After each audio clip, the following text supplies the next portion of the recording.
So they don't know what to do about Nigel Farage. Everything is going badly for the establishment in Britain, and everything is going well for the Reform Party at the moment. Although there has been a persistent problem that Farage has had in the polls, which is basically being unable to break past a quarter of the electorate in polling itself. You have the odd poll that puts them on like 28 or 27, but most of the time they're around 25, 26, which is very good, don't get me wrong, but there's a particular kind of magic number in Britain, which is about 32, 33%, which basically guarantees you're going to win the next election with a governmental majority. And they have been a bit stuck on this, but the momentum is with them, as we saw with the local elections that were held on Friday, and the fallout is still coming down from that. Things are actually looking very good for Reform, and if the BBC's projection played out in a general election, well, Reform would have more than enough to form the next government with a sizable majority. You need, I think it's 316 or 315 seats to win a full majority, and they'd get 376, so they'd be the government, the next government of the country. And that's making them all very worried. Now, there's actually loads and loads and loads to say about the local elections and what has happened, what the consequences and implications of all of this is, and I just don't have time to do it here. We are going to go through it in depth on Monday, and so you'll get a very detailed breakdown if you go and follow the podcast of the Load Seaters, because that's where the actual good work is done. These are just sort of slop videos that I put up on the internet. But I'll leave a link in the description. Go and subscribe to that. Mondays is going to be very, very eye-opening. So anyway, this has created a dark mood amongst the population, amongst the rest of the parties. As Beth Rigby points out here, the mood amongst some in the Tory party is sulphurous. Quote, "This is what political extinction looks like," which is fantastic, because you may remember on Load Seaters, we did a 0 seats election night special where we watched the election results coming in all night and talked about them and were praying for the total destruction of the Conservative Party. Unfortunately, they got, I think, about 120 seats, which is catastrophic, but it's not catastrophic enough as far as I'm concerned. Although I think Kemi Badenoch is probably going to do her best to completely wipe out the Conservatives. And in conjunction with Nigel Farage, the seat change was just swapped, basically. It's absolutely incredible.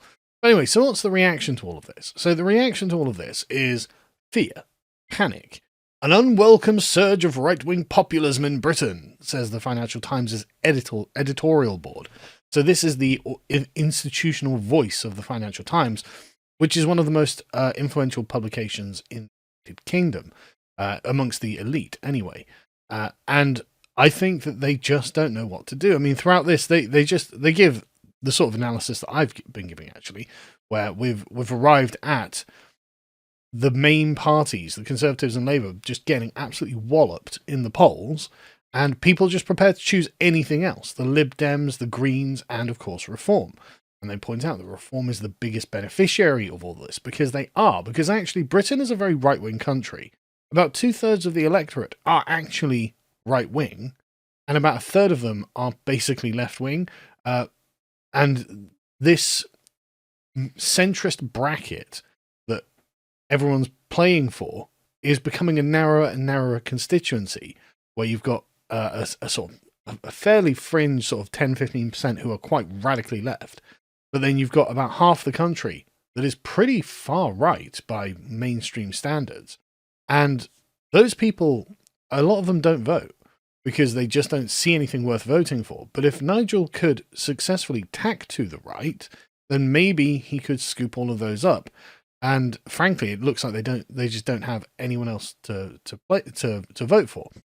For example, Nottingham she/her MP, this in her Twitter bio, Nadia Whittome, raging leftist, has written on Labour List, "Will never out Farage on migration, and it'd be wrong to try." Now, I mean, they make Nigel sound way more based than he actually is. I don't want anyone in the comments thinking, "Oh, Nigel Farage won't save you." No, I don't think he will.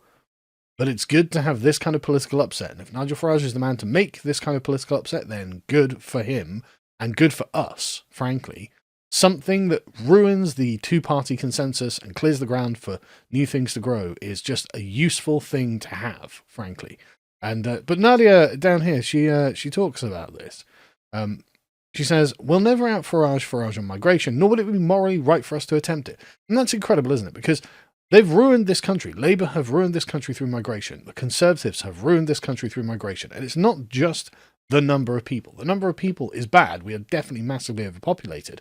But it's also the vast welfare state and wealth redistribution programs we operate in this country that, if they were just done on a national level, we'd probably be able to cope with them, but they're not. They're being done on an international level. People can just arrive and claim, and claim, and claim, and claim, and claim, and claim, and get a house. And so, like, we're at the point now where 72% of Somalis that live in Britain are living here at the taxpayer expense in social housing. And of course, this is driving people mental. Why is it possible for foreigners to get free housing from British people? And instead of answering that question, Nadia says, the point of our party is to stand up for working class people wherever they were born. Wherever they were born, right?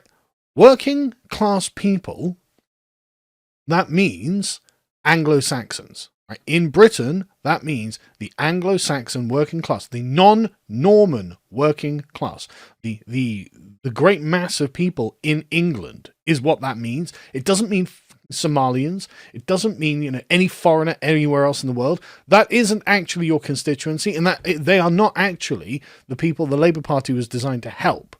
FYI. But she says, if we tacitly endorse the same lies, shut up, told by the rich and powerful, that it's not the ruling class to blame for falling living standards and crumbling public services, but immigration, then we are bolstering the position and letting down the whole of the working class. The international working class that she is talking about here, by the way. But I just find this fascinating because it is correct that the ruling class of this country are absolutely to blame for the falling living standards and crumbling public services.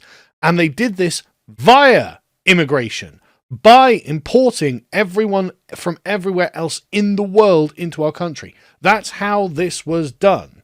And so she's like, well, as a party, we know it isn't true that being tough on immigration won't solve people's problems. It absolutely will. It absolutely will. Solving the mass overpopulation crisis of this country and the mass access to services that foreigners are getting in this country will absolutely solve the amount of money we have to spend just to maintain the things we have. And that, I think, ultimately is the thing that's ruining us. And then moving on, you've got this from Dale Vince. Farage's net zero policy would be a disaster. With this graphic. My next trick is Britain's exit from net zero. Oh my God, please God, let it be true. Please God, let it be true. Like Ed Miliband's, again, ruinous policy of making our energy, I mean, Britain has the highest energy costs in the world, but making our policy of increasing those energy costs, reversing that and using fossil fuels just to generate cheap energy.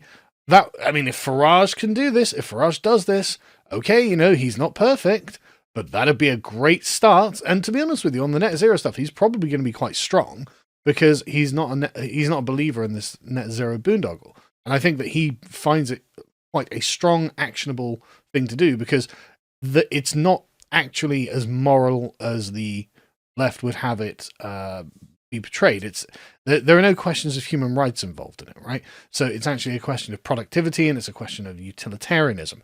So it's actually a much easier thing for Farage to be strong on, because when it comes to actually the moral questions surrounding who gets a claim to the country, Farage is very weak. But when it comes to institutional and economic problems, Farage is a lot stronger. So good for Dale Vince for being afraid of Farage doing something about quote unquote the green economy, because the green economy, as Spain has recently showed us, is probably a mirage. Anyway, so you've got people like this. I think this is a chap from The Economist, which is a communist publication, as I showed in a video recently. He says, we are sleepwalking to a reform victory in 2029. Labour have speed-run government failure, and Starmer and McSweeney's major achievement is to destroy any internal route for a thoroughgoing cleansing the party now needs. So the problem is, the left simply cannot offer any solutions. Problems that we have are the direct result of unbridled left-wing policy put in place by the Labour Party and then the Conservative Party and now the Labour Party again. Starmer can only do the things that have made this country shit. That's all he can do. And so there is just nothing that they can do, like at least from within their own framework, that would ever actually fix things. You would have to reverse a bunch of things that have been done. He carries on. This isn't only an organisational question. We have to drag political conversation back to the cost of living and economy. Okay, but that question revolves entirely around immigration. Immigration is the reason for the cost of living and the damaged economy. There's nothing you can do about that. He says, our old programme is no longer adequate. Oppose austerity, support public ownership is not enough when reform are seen to claim the same thing, believably. Now, this is another interesting thing, as in opposing austerity. No, austerity would be the one thing that actually would allow this system to carry on existing. Right? If you would say, look, we're just going to have minimal public spending on services or freebies, whatever we're doing, because that would disincentivize migrants from coming here and reduce the amount of money we had to spend on migrants claiming these things. Like that would, and I'm not saying I want that either. I would rather if we just stopped immigration. But that would actually be the one of the few things that actually helped. And Labour were like, yeah, no, we don't want that. It's like, oh, great. We need a laser focus on answering the cost of living. Yeah, but you can't do that because, like, if I want to buy a house, the house prices now are 12 times average wage. Whereas in, like, 1994, before mass immigration began, they were 4 times average wage. As in, the average person in Britain could actually look and, yeah, I could probably afford a house if I save up for a couple of years and get a fairly decent deposit, like, 10, 20% or whatever it is, and I can get myself a house. That's just out of reach now. Completely out of reach. You need to save up for 3 times more time to get that deposit. It's crazy.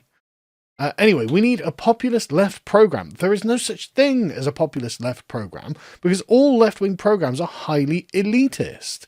And look at the suggestion. Price controls, wealth taxes, food, energy, and water security. It's like, you are against all of these things, basically. Like, price controls are damaging to the market. Wealth taxes are, guess what? Damaging to the market. Because what happens with wealth taxes is that wealthy people just leave, which is why Britain loses 10,000 millionaires a year under this Labour government. It's like, this is crazy lunacy that you're not thinking about the actual problems. You're just like, well, what does our ideology say? Well, we need to tax the rich. We need to make sure that, we control the economy. We need to make sure that we redistribute all the wealth. And it's like, okay, but that's where all the problems are coming in, you fucking idiots. On greed and corruption of the rich. That seems genuinely to be a much less pressing issue than what's actually going on now. Opposition to BS development of fake growth promises. Well, you're the ones making them. Like, there's no populist agenda here. Like, food, energy, and water security. It's like, that's crazy that you're doing that when you, like, right, food security is hard to imagine when the country is so overpopulated, and it's Labour who are attacking the farmers, right?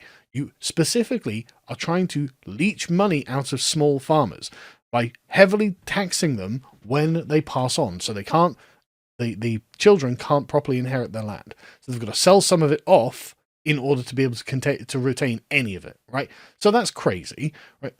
Energy security, well, the net zero stuff just turns Spain dark, right? That's not good. And water security, I mean, if we have a problem with water, then we must be mismanaging it, right? Lower retirement age. Are you mad? Are you absolutely mad? We cannot afford to lower retirement age. Everywhere is raising retirement ages because we just can't afford this. And better funding for care. Oh, yeah, because we don't spend enough on all of these things. Attack the institutions that have failed. The Treasury, the Bank of England, big business. Okay, the Treasury and the Bank of England, fine, do whatever you want. I don't really care. Just, make them work. But attack big business. No, we should be slashing corporation tax and saying, look, businesses, you can set up here. We've got an educated English-speaking population. You're going to be able to make loads of money here. But we don't.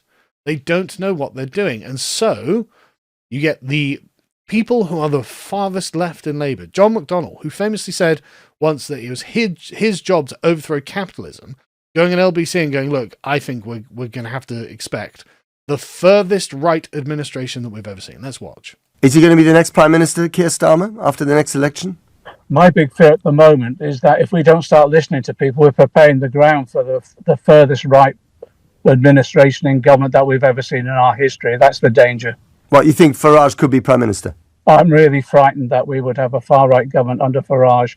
And if we don't listen to the people, if we don't change on issues like the disability cuts, I think we're preparing the ground for them.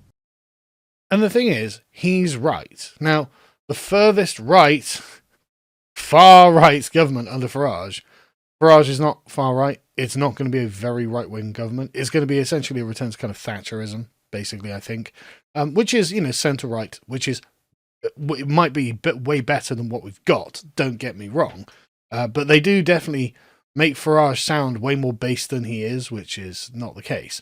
But the point is that they can see that they've failed. They don't have an answer. They do not have any answers to Nigel Farage.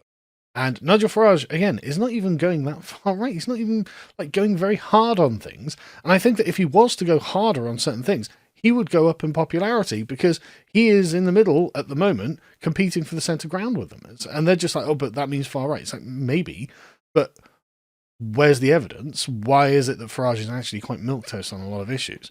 But anyway, the point being is that they are deeply afraid, genuinely afraid. Long-standing, important publications, politicians, the media, they don't know what to do about Nigel Farage. And all that comes out of their mouths is, should we have more of the same? Should we have more ideological baggage and nonsense coming out and just double down on everything that we did that brought us to this place? And that's all they can think. It's actually kind of crazy how ideologically captured our ruling class is. And like I said in the previous video, anything that would be a change would be good at this point. The mainstream, the way things are done at the moment is just catastrophic and it's ruining us. And so people are just like, I will vote for anything else. So anyway, like I said, go follow the link in the description, go subscribe to the podcast. We will be covering this in detail on Monday. I'll see you next time.